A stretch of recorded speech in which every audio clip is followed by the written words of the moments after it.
ভবানীপুর বিধানসভার অন্তর্গত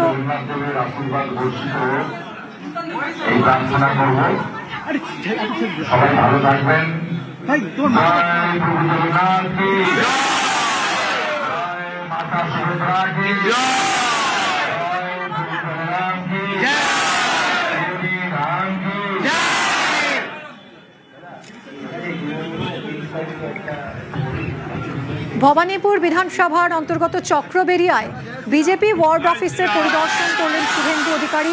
কথা বলেন নেতা কর্মীদের সঙ্গে। সুদীপ্ত রয়েছে সঙ্গে, আরো জানাবে। সুদীপ্ত, কি কথা বললেন মুখ্যমন্ত্রী?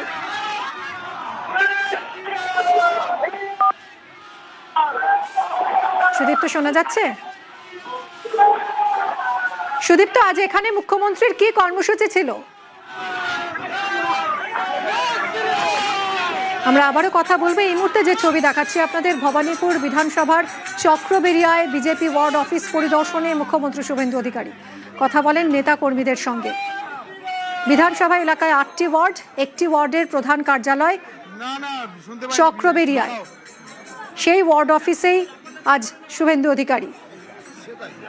স্থানীয়দের অভাব অভিযোগের কথা শুনলেন শুভেন্দু অধিকারী। সুদীপ্ত রয়েছে আমার সঙ্গে, আরো জানাবে। সুদীপ্ত, দেখো, ঠিক ৯:২২ নাগাদ পশ্চিমবঙ্গের মুখ্যমন্ত্রী শুভেন্দু অধিকারী এবং ভবানীপুরের বিধায়ক তিনি কিন্তু পৌঁছে গিয়েছিলেন ৪৫/১ চক্রবেড়িয়ায়, যেখানে বিজেপির কার্যালয়, সেই কার্যালয় মেয়ের ভবানীপুরের ৮টি যে ওয়ার্ড রয়েছে, সেই ৮টি ওয়ার্ডের এটি প্রধান কার্যালয় যাবে।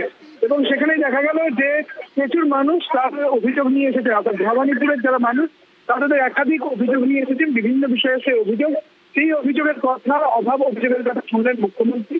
পাশাপাশি যেটা দেখা গেল, তিনি যখন বেরোলেন, তিনি বেরোনোর পর অর্থাৎ ভবানীপুরের যে কার্যালয়, সেই কার্যালয়ের পাশে জগন্নাথ দেবের মন্দির ছিল, সেই জগন্নাথ দেবের মন্দিরে তিনি এলেন এবং সেখানে প্রণাম করলেন এবং উল্টো রথের কথা তিনি জানালেন এবং ভবানীপুরের মানুষকে। পাশাপাশি সাংবাদিকদের মুখোমুখি হয়ে তিনি একাধিক কথা বললেন। অভিষেক বন্দ্যোপাধ্যায়কে তিনি বললেন যে ডায়মন্ড হারবারে পরের বার জিতে দেখা, এমনই কিন্তু মন্তব্য করলেন তিনি। এই এখনো পর্যন্ত ভবানীপুরে রয়েছেন মুখ্যমন্ত্রী শুভেন্দু অধিকারী। তিনি ঠিক বেরিয়ে যাচ্ছেন এই মুহূর্তে। দেখা গেল ৯:২২ নাগাদ তিনি পৌঁছে গিয়েছিলেন এই কার্যালয়ে এবং কার্যালয়ে এসে তিনি একাধিক মানুষের অভাব অভিযোগের কথা শুনেছেন। তিনি তাদের সঙ্গে দেখা করেছেন এবং প্রচুর মানুষ এই মুহূর্তে তাকে ঘিরে রয়েছে। প্রথমে তাকে ফুল দিয়ে স্বাগত জানানো হয়েছে, অর্থাৎ পুষ্প দিয়ে স্বাগত জানানো হয়েছে এবং এখন এই মুহূর্তে তিনি কিন্তু রয়েছেন। প্রচুর মানুষ তাকে ঘিরে রয়েছেন, তাদের সঙ্গে কথা বলছেন এবং তারপরে মাঝে কার্যালয় থেকে বেরিয়ে এসে তিনি জগন্নাথ দেবের মন্দিরে গিয়েছিলেন। এরপর আমরা এই মুহূর্তে সেই ছবিটা দেখতে পাচ্ছি, যেখানে শুভেন্দু অধিকারী, যিনি ভবানীপুরের বিধায়কও, তিনি এসেছেন চক্রবেড়িয়ায়। বিজেপি ওয়ার্ড অফিস পরিদর্শন করে দেখলেন এবং সাধারণ মানুষের সঙ্গে তিনি কথা বললেন। সুদীপ্ত, আমরা দেখেছি যে ভবানীপুরের মানুষকে ভোটে জেতার পর বিপুল ভোটে জিতেছেন তিনি এবং তারপরে তাদের তিনি ধন্যবাদ জানাতে ভোলেননি।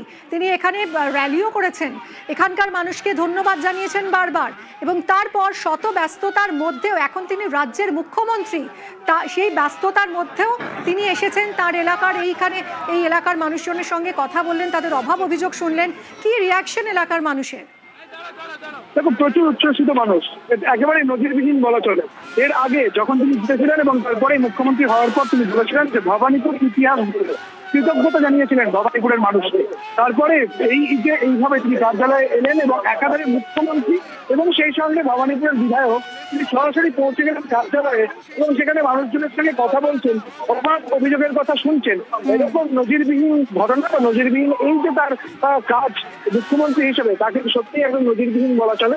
এবং প্রচুর মানুষ যারা উচ্ছ্বসিত, তারা যখন এসেছেন, তারা একদম এই মুহূর্তে দেখা যাচ্ছে স্লোগান স্বাগত জানানো থেকে আরম্ভ করে মানুষ, এটাই খুব স্বাভাবিক। সেই ছবিটাই ধরা পড়লো আজ। অনেক ধন্যবাদ সুদীপ্ত।